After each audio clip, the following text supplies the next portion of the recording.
Hello, and welcome back to something completely different. This is a long play of a game called Nex Machina. Nex Machina is a twin-stick shooter that really relishes pitting you against tons and tons of enemies. This is not a particularly good run that I'm attempting right now. I'm not going for a high score. I'm literally just trying to get through the game because, unfortunately, this game requires you to clear all X levels, I think 4 or 5 levels, in sequence. You can't clear some levels now, some levels later. You can't pause your run or save your progress. And I say unfortunately like that because, well, now that I'm married and with a kid, the sequential available time is much harder to come by. So, well, a game like this, which I could have been all over in the past, I can't do now. Ikaruga and other shmups, make the same have the same caveat, so it's not like this is a unique problem to just this one game. It's a genre thing. Okay, so what exactly is Nex Machina all about? As with most dual stick shooters, go around killing everything. That's kind of a given. You have a secondary weapon. In my case right now, I just picked the power shot.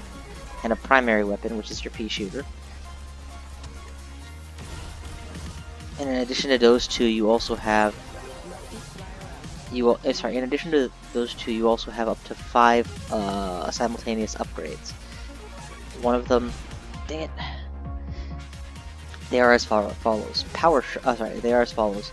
A triple roll, which lets you, instead of rolling through enemies once, do it 3 times. Before, of course, it needs to regenerate. You will find that the roll is actually incredibly important for winning and surviving this game. There's the shield, which I just picked up, as you saw, lets you survive 1 extra hit. But when you lose it, when you get hit, it's lost.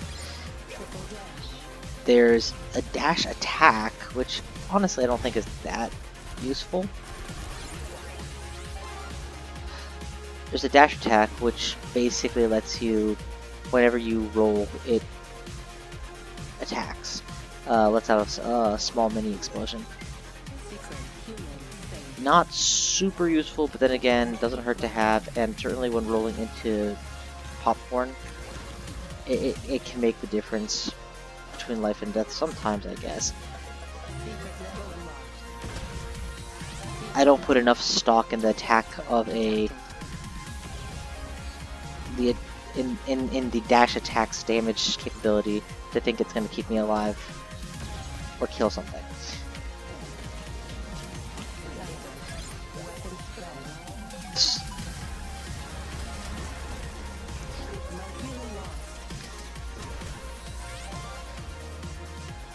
Sorry, just focusing.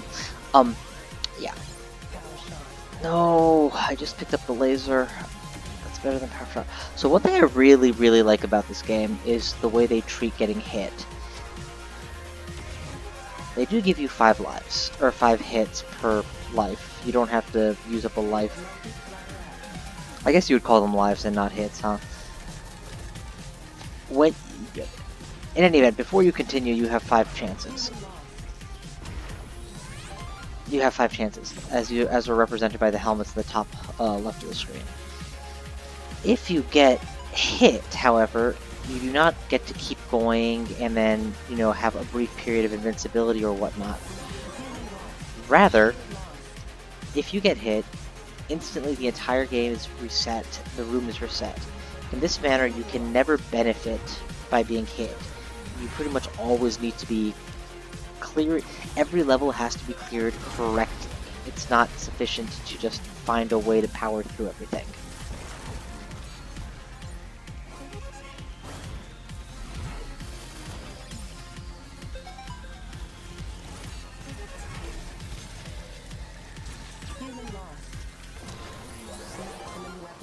Oh wow, look at this. I've got a full complement of all power-ups.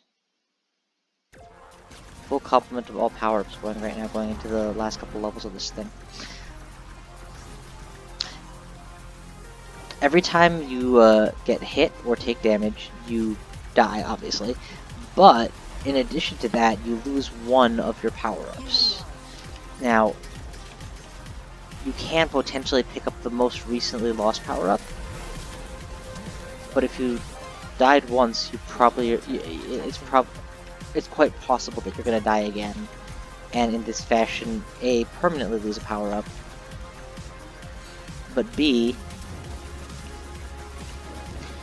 lose your next power-up and your next power-up as well.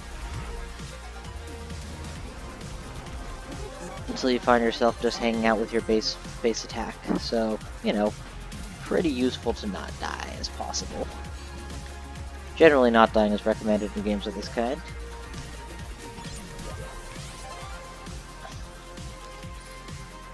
And of course, it should go without saying, but just in case it doesn't, this game is, like most shmups, a bit of a score attack, and there's all kinds of ways to get chains and combos and not die bonuses and speed bonuses, etc. If you manage to save these humans that you see running around the map, and you space out your saves so that there's always a human that needs to be saved in the next couple seconds, you get massive chain bonuses. It is admittedly one aspect of this game I have a hard time with. I would have rather the system favored you just saving the humans as fast as possible, instead of requiring you to try and arrange when you're going to save which. Level 12. World 1 is obvious. Well, should go without saying. World 1 is the easiest, but it's also the one that I have the most practice with because I've done score attacks and played it before. Actually, on my old computer, I couldn't play this game past World 1. There was a glitch or a graphical error or something which crashed the game after the first world. So any experience I would have had, I didn't get. Oh, I got hit? Dang, wasn't paying attention. So I go into the final levels with all my power-ups except my shield, apparently. This is the boss level. Now, boss levels are the one exception to that rule I told you about where if you get hit, you have to go back to the very beginning. If you are actively fighting a boss, you can use all 5 of your hits on the boss without penalty. I mean, the penalty is that you died, obviously. Dang it. This is tough. Okay, there we go. Boss room cleared. Time to just deal with boss. Triple roll. Triple roll. Alright, one down.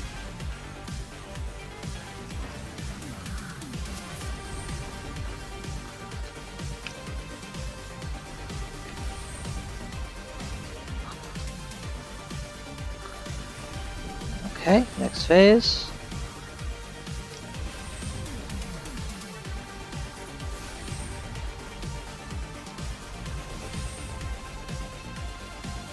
That it?